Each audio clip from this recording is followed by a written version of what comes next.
What's up, guys? This is Coach Grant with First Down Training, and today we're going to be breaking down Tom Brady's throwing mechanics. We're going to be talking about how to produce torque, how to get the ball out of your hands quick, and some key points when you make an off-platform throw where you're maybe off balance, and you just got to rely on your shoulders to make this throw, okay? And guys, if you're a quarterback and you want to get better reading coverages, understanding defenses, knowing what the defense is going to do before they even do it, check out that link in the description that says how to read defenses. We'll give you 100+ already preloaded breakdowns that you have access to upon purchase, and 16 new breakdowns every single month. Great place to improve your IQ, especially right now if you're stuck inside. So let's get started with this breakdown. Now, number one here with Brady on this throw is when he takes this hitch, we're going to talk about his foot strike. We're going to talk about what he does where he's at upper half wise when he has this foot strike, and then how his hips bring him through and how he stays square to this throw. So let's watch it full speed here.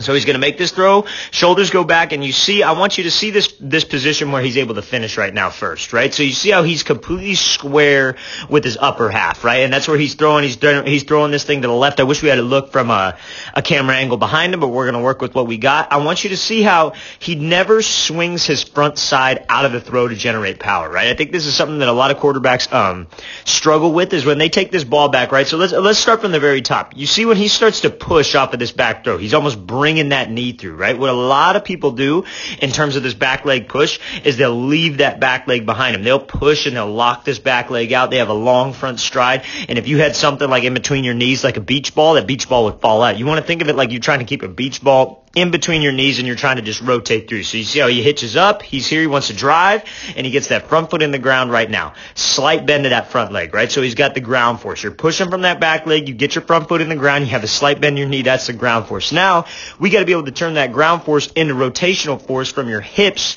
to swing them around, which will swing this football through, right? The sequence should be front stride, then hips, then shoulders, and then the football. That's the sequence. You want to get your hips to the throw before the football does, right? So now he's pushing, and you see how he's swinging not only his back hip, he's bringing his back hip right here. You see he's bringing his back hip to his belly button. You're bringing your back hip to your belly button, and you're swinging that front hip right here around so you have rotation from your hips. What a lot of guys like to do is they'll drive from this back leg, but they never have that quick twitch of a turnover with their hips. They don't rotate with their hips. What they like to do, because their hips stay right here, is you're forced to rotate with your shoulders. That's what causes this lean, and you push that ball outside of your frame because you're not rotating with your hips. If you guys don't rotate with your hips, quarterbacks are rotational athletes. You're going to have to rotate with something, and it's going to be your upper half, right? So that's why you see a lot of guys, a lot of younger quarterbacks commonly lean out of this throw, especially real young ones, because it's hard to teach those guys the concept of hips, right? But if you're a younger quarterback watching this, I would highly suggest not a whole lot. You know what I mean? Like if you're in the stages of developing,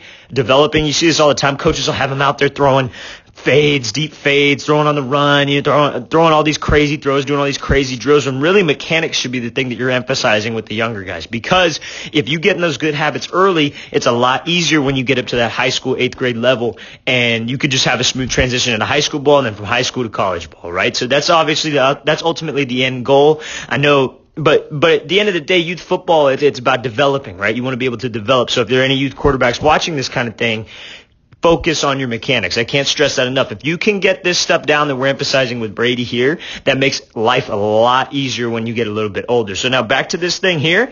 You see his front hand. He keeps that front hand somewhere in front of his face like he's eating a sandwich, right? So that doesn't allow his elbow to come down to almost his hip. You see that a lot from quarterbacks. When you swing that front elbow down, your ball gets pushed up in the air, right? He keeps it square.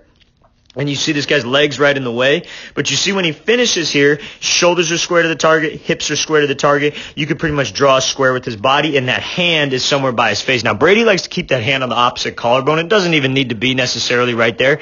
When I throw, I know I like to keep it somewhere like right underneath my chin personally and really let my hips do the work for me. But it's honestly based on comfort. But the one thing that remains consistent, he doesn't swing that shoulder way open, doesn't swing his elbow down. He keeps that front hand nice and tight to his face so he can remain square here, and so his head can stay level as it is right there, okay? So let's watch this throw full speed one more time. Great mechanically sound throw from Brady. Now we're going to be looking at this off-platform throw next.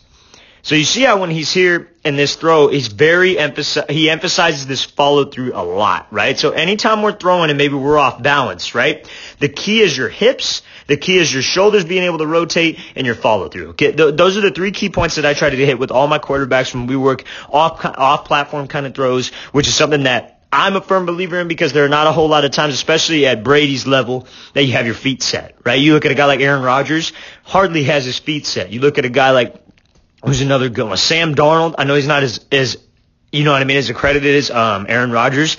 But watch some of his film. Dude never has his feet set. And for the throws that he's able to make without his feet set, it's a direct correlation with what I'm about to talk about right here. When you don't have your feet set to the throw, you're solely relying on your upper half and torque being able to rotate you through. So you see how when Brady's here, if he's throwing this screen out to the left over this defender, you want to try to keep your hips square, your hips in a straight, or hips parallel to wherever you're throwing. Hips and shoulders parallel to wherever you're throwing on release point. I want to make that very clear. So you see how when he's here, doesn't have his feet set, he rotates that front shoulder and he closes that front shoulder, because if you get your hips square to a target and you're taking a drop and you get some momentum, or you're drifting out of there, like let's say you're drifting to the left, or you're shuffling up and maybe you don't have your feet set, you have momentum. How you're able to use that momentum and generate it into torque is by closing this shoulder and keeping your hips, closing this front shoulder and keeping your hips level to the target, because you can generate energy that way, right? They call it dissociation. That's what all the quote-unquote experts call it, right? So you want to be able to keep your hips there, shoulders go back, and now to be accurate, you want to emphasize that follow-through, and you want to extend right where you want this thing to go. If you can extend on that follow-through, keep your shoulders and your hips square to the target. After release point, that's fine, but this is the perfect release point that you want to be at, right? Shoulders square, hips coming through before that foot, extend at that release point for accuracy. That's where we want to be when we're throwing off platform. I know this seems like an easy throw, it's just a quick little screen, right? But this translates into every single throw that we make when we're off platform, okay? So let's watch this thing full speed again. So coming off here, make sure that we stay square, make sure we keep my hips square, okay? So now we're going to be looking at this quick screen throw here from Tom Brady. Now we're going to talk a little bit about this front stride. We're going to talk about your hips, and then the same thing, we're going to talk about the sequence of the throw. So you see how when he's here, you could tell by his knee that he's not stepping directly at the target with his toe. That's something that a lot of people make the mistake of. They think that your front toe has to step directly to the target. You want that thing to be turned slightly to the inside, because it gives you a little bit more balance, and I believe that it gives you a little bit more torque from your hips. It allows you to really shoot that hip through and feel stronger. But when you open up that front foot too wide, it doesn't allow your hips to be as strong. You feel like your hips are loose and you feel like your hips are swinging around slow. And sometimes that can lead to your front side swinging out of the throw, which can push your follow through to the opposite side. Okay, so now he gets that front foot down just slightly inside of the target.